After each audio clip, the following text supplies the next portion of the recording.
जय हिंद। स्वागत है आपका अपने यूट्यूब चैनल अपनी नौकरी में।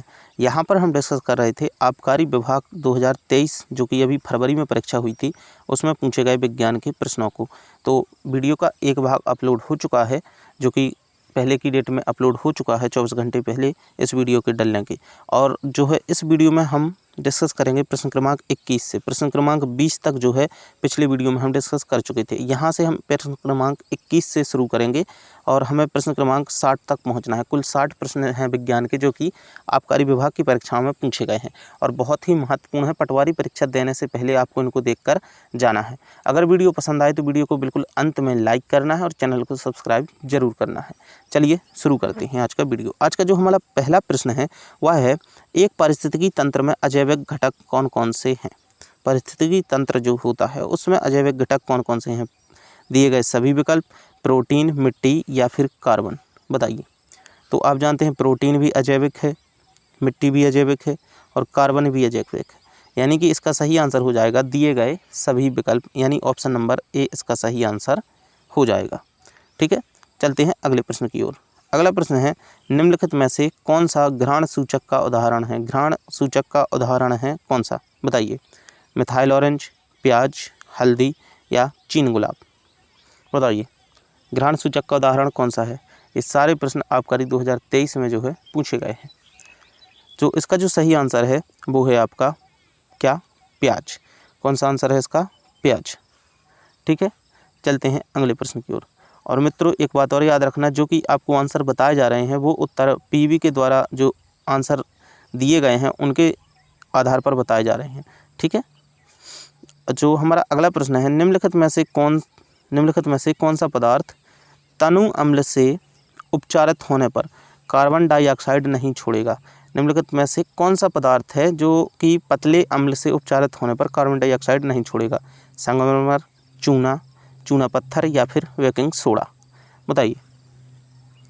जी हाँ, तो तनु अम्ल से अगर उपचारित करते हैं और कार्बन डाइऑक्साइड नहीं छोड़ेगा तो वो नहीं छोड़ेगा कौन, चूना। कौन नहीं छोड़ेगा, चूना। ठीक है, चलते हैं अगले प्रश्न की ओर। अगला प्रश्न है, दृश्य प्रकाश के मामले में तरंग दैर्घ्य की अनुमानित सीमा है। तरंग दैर्घ्य कितनी है जिससे दृश्य प्रकाश देखा जा सके, बताइए। तो इसका जो सही आंसर है ऑप्शन नंबर डी, 4000 से 7000। कितना, 4000 से 7000 एंगस्ट्रॉन। 4000 से 7000 एंगस्ट्रॉन। ठीक है, चलते हैं अगले प्रश्न की ओर। अगला प्रश्न है, ओजोन परत के क्षरण का पता सर्वप्रथम किसने लगाया था। ओजोन परत का जो है क्षरण का सर्वप्रथम पता किसने लगाया था। यहाँ पर पागल मत हो जाना डाप्सन को देखकर, ठीक है, डाप्सन को पहले से काट दे रहे। बताइए सर्वप्रथम किसने लगाया था ओजोन परत के क्षरण का पता।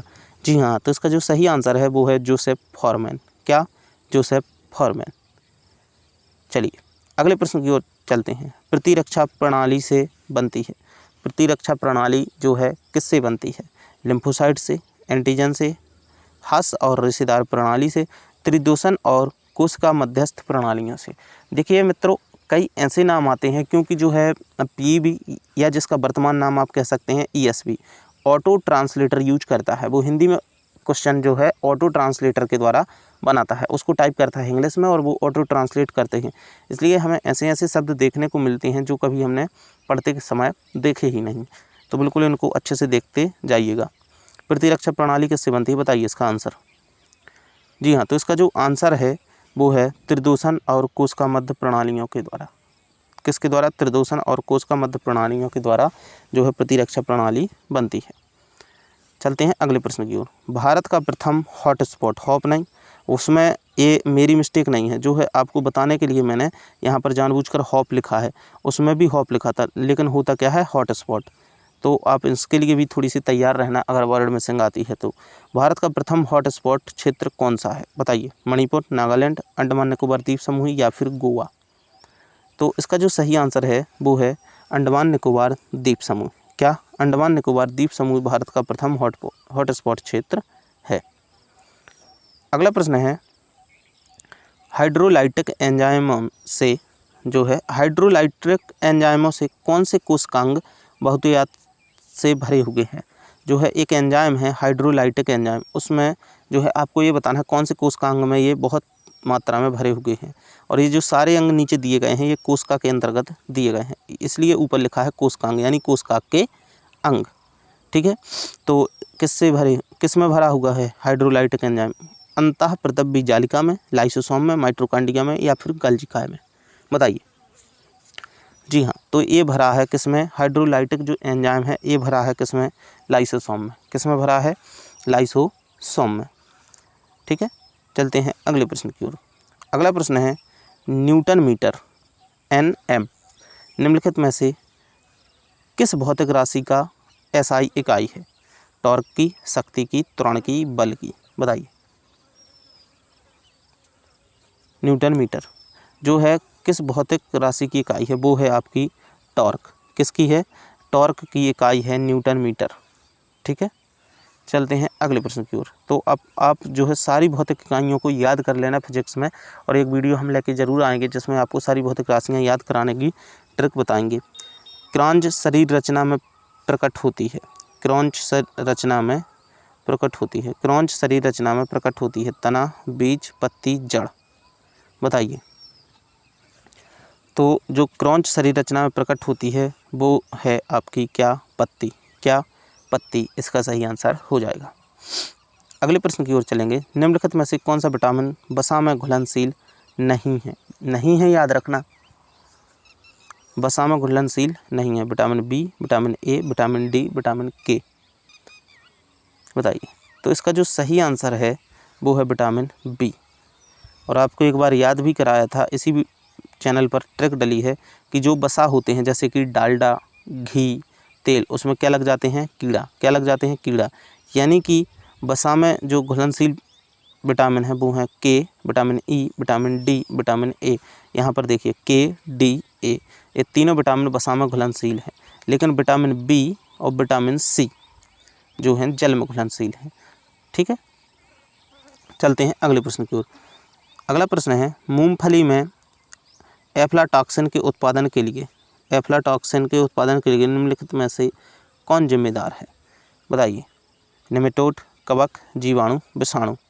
मूंगफली में एफ्लाटॉक्सिन के उत्पादन के लिए कौन जिम्मेदार है?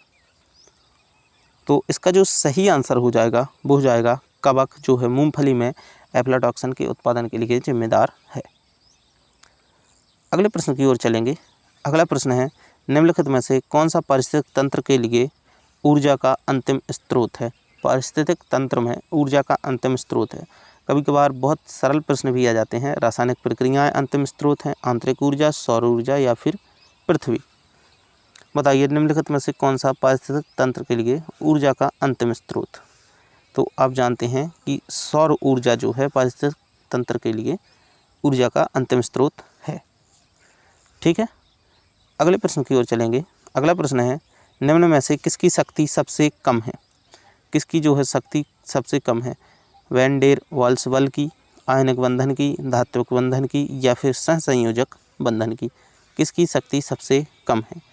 तो जो इसका आंसर है वो है आपका वैन डेर वाल्स बल की जो है शक्ति सबसे कम है। वैन डेर वाल्स बल की शक्ति जो है सबसे कम है। अगले प्रश्न की ओर चलेंगे। भारतीय कृषि एवं अनुसंधान परिषद द्वारा भारतीय मृदा को कितने भागों में बांटा गया है? कमेंट करके ये बताइए। भारतीय कृषि अनुसंधान जो केंद्र है वो कहाँ पर है? इसके बाद आगे अपन बात करते हैं कि इसको जो है भारतीय अनुसंधान परिषद ने मृदा को कितने भागों में बांटा है? 8, 10, 6 या फिर 12? तो जो इसका सही आंसर हो जाएगा भारतीय कृषि एवं अनुसंधान परिषद ने जो है मृदा को 8 भागों में बांटा है। कितने भागों में? 8 भागों में। चलते हैं अगले प्रश्न की ओर। अगला प्रश्न है लंबी श्रृंखला वाले यौगिक बनाने के लिए सामान्य परमाणुओं के बीच स्वसंबंध के गुण को जाना जाता है। जो है लंबी श्रृंखला अगर यौगिक को बनाना है तो परमाणुओं के बीच जो है संबंध के गुण को जो है जाना जाता है। उस गुण को लंबी श्रृंखला अगर बनानी है तो उस गुण को कहा जाता है श्रृंखलन। ऑप्शन नंबर डी इसका सही आंसर हो जाएगा। जब लंबी श्रृंखला बनानी है परमाणुओं को तो उस प्रक्रिया को श्रृंखलन कहेंगे। ठीक है, अगला प्रश्न जो है आपके सामने है CH3, CH2, CH equal to CH2 का संक्षिप्त IUPAC रूप क्या है? बताइए। एक सूत्र दिया गया है, उसका आपको IUPAC नाम बताना है। तो इसका जो सही आंसर हो जाएगा वो है ब्यूट-1-ईन, ब्यूटेन। ठीक है, ऑप्शन नंबर सी इसका सही आंसर हो जाएगा। अगले प्रश्न की ओर चलेंगे। झूम खेती को इस नाम से भी जाना जाता है। झूम खेती को इस नाम से भी जाना जाता है। उपयोगी खेती, स्थानांतरण खेती, प्राकृतिक खेती या फिर कृत्रिम खेती। झूम खेती को किस नाम से जाना जाता है? तो झूम खेती का प्रश्न बिल्कुल आसान है और अब जानते हैं किस नाम से जाना जाता है। स्थानांतरण कृषि। किसके नाम से? स्थानांतरण खेती के नाम से भी इसको जाना जाता है। अगले प्रश्न की ओर चलेंगे। एक परमाणु से एक इलेक्ट्रॉन को निकालने के लिए आवश्यक ऊर्जा है, क्या कहलाएगी? एक परमाणु से अगर आपको एक इलेक्ट्रॉन निकालना है तो उस आवश्यक ऊर्जा को कहते हैं, क्या कहते हैं? वैद्युतीय ऋणात्मकता, इलेक्ट्रॉन बंधुता, आयनीकरण क्षमता या फिर सक्रियण ऊर्जा। क्या कहेंगे बताइए? जी हाँ, तो उसको कहेंगे आयनीकरण क्षमता। क्या कहेंगे? आयनीकरण क्षमता। चलिए चलते हैं आज के जो है वीडियो के अंतिम प्रश्न की ओर। अब आज का प्रश्न है, आदिम सूप की अवधारणा किसने प्रस्तावित की थी? आदिम सूप की अवधारणा किसने प्रस्तावित की थी? हॉल्डेन ने, मिलर ने, डार्विन ने या फिर ओपरन ने? तो जो आदिम सूप की अवधारणा है वो प्रस्तुत की थी किसने? हॉल्डेन ने। किसने प्रस्तुत की थी? हॉल्डेन ने। यहाँ पर भाग 2 वीडियो क्रमांक 2 है और इसमें हमने जो है 1 से लेकर 20 तक पार्ट 1 में डिस्कस किया है और इसमें 21 से लेकर 40 तक के प्रश्नों को डिस्कस कर लिया है। अभी भाग 3 आएगा जिसमें हम प्रश्न क्रमांक 41 से लेकर प्रश्न क्रमांक 60 तक डिस्कस करेंगे। तो उम्मीद करते हैं आपको वीडियो पसंद आया होगा और अगर वीडियो पसंद आया हो तो वीडियो को लाइक और चैनल को सब्सक्राइब जरूर करें ताकि अगले इतने ही महत्वपूर्ण वीडियो जब भी डलें आपको नोटिफिकेशन मिले सबसे पहले। मिलते हैं अगले वीडियो में। जय हिंद।